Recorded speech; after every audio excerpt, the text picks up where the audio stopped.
আসসালামু আলাইকুম।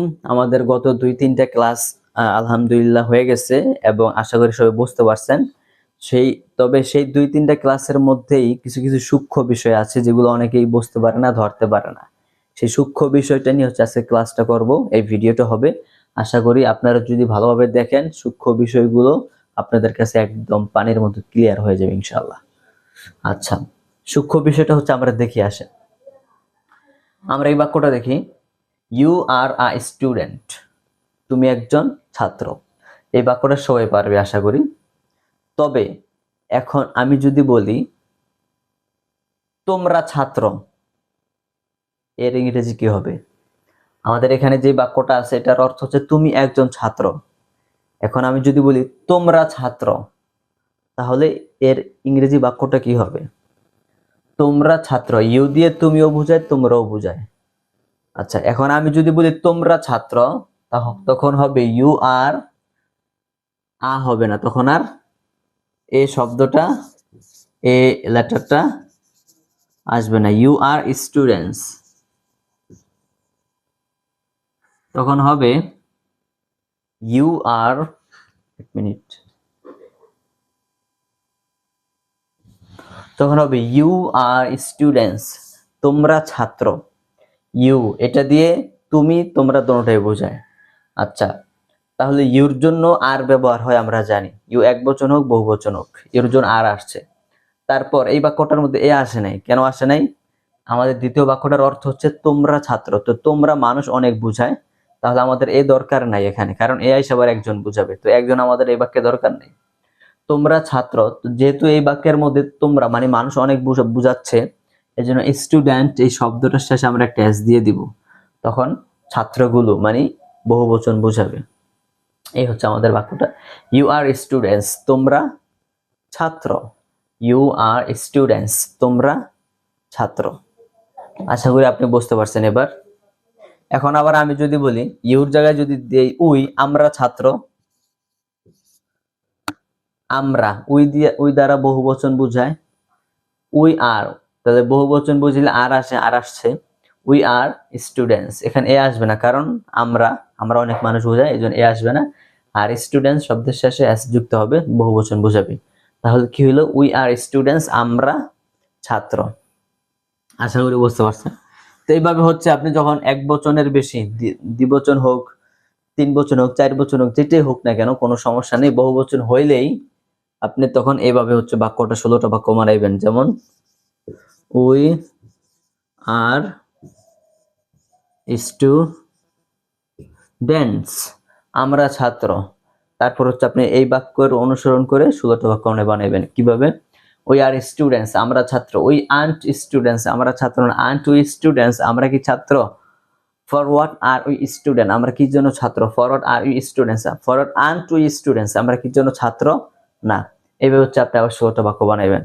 এখানে আর এ আসবে না, হ্যাঁ, এখানে এ আসবে না, পরে শেষ হচ্ছে এস যুক্ত হবে।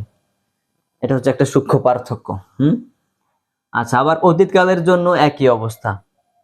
আপনি যদি বলেন আমরা ছাত্র ছিলাম, সেম, উই ওয়ার, অতীতকালের জন্য ওয়ার আসবে বহু বচন হইলে, হ্যাঁ। তো উই ওয়ার এখানে আর আসবে না, কারণ ওই দ্বারা বহু বচন বুঝাইতেছে, তা আমাদের দরকার নেই।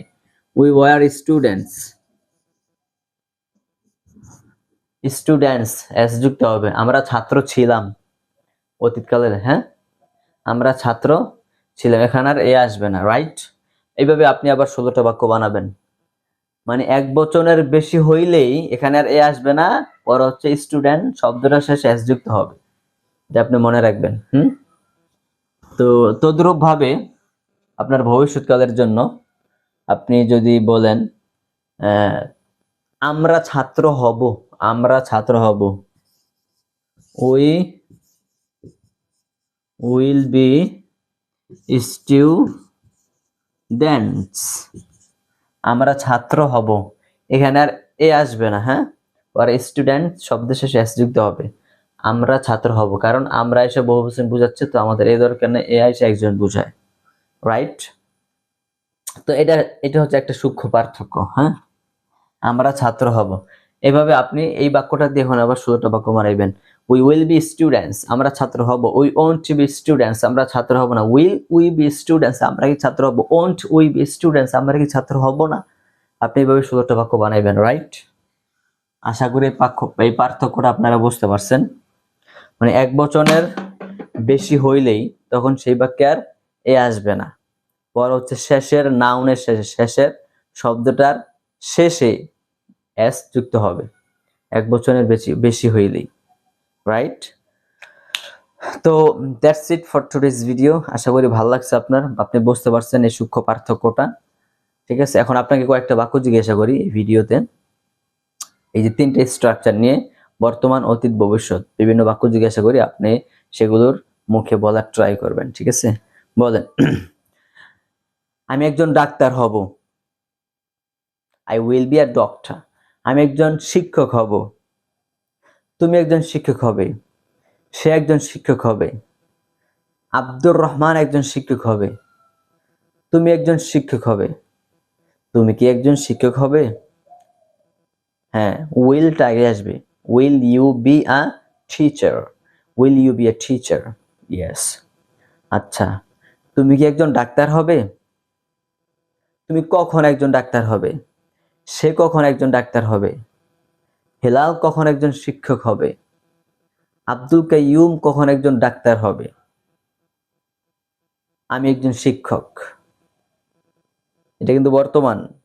আমি একজন শিক্ষক। I am a teacher. আমি একজন শিক্ষক ছিলাম। তুমি একজন ডাক্তার ছিলে। সে একজন ডাক্তার ছিল। হি ওয়াজ আ ডক্টর। অতীতে চলে গেছি, হ্যাঁ? হি ওয়াজ আ ডক্টর। আচ্ছা, জাইনাব একজন ছাত্রী ছিল। জাইনাব কোথায় একজন ছাত্রী ছিল? জাইনাব একজন শিক্ষক হবে। জাইনাব একজন জাইনাব একজন পাইলট হবে। তকির একজন পাইলট ছিল। তকির কোথায় একজন পাইলট ছিল? তকির কখন একজন পাইলট ছিল? Yes, when. When was Takir a pilot? Okay, Takir একজন পাইলট হবে। আমি একজন ডাক্তার। তুমি কি একজন ডাক্তার? সে কি একজন ডাক্তার? আব্দুর রহমান একজন শিক্ষক ছিল। আব্দুর রহমান কার সাথে একজন শিক্ষক ছিল? আব্দুর রহমান কার সাথে একজন শিক্ষক হবে? আমি একজন শিক্ষক। আমি অসুস্থ ছিলাম। তুমি কখন অসুস্থ ছিলে? এইভাবে হচ্ছে আপনাকে প্র্যাকটিস করতে হবে। আশা করি আপনারা সবাই ভালোভাবে বুঝতে পারছেন।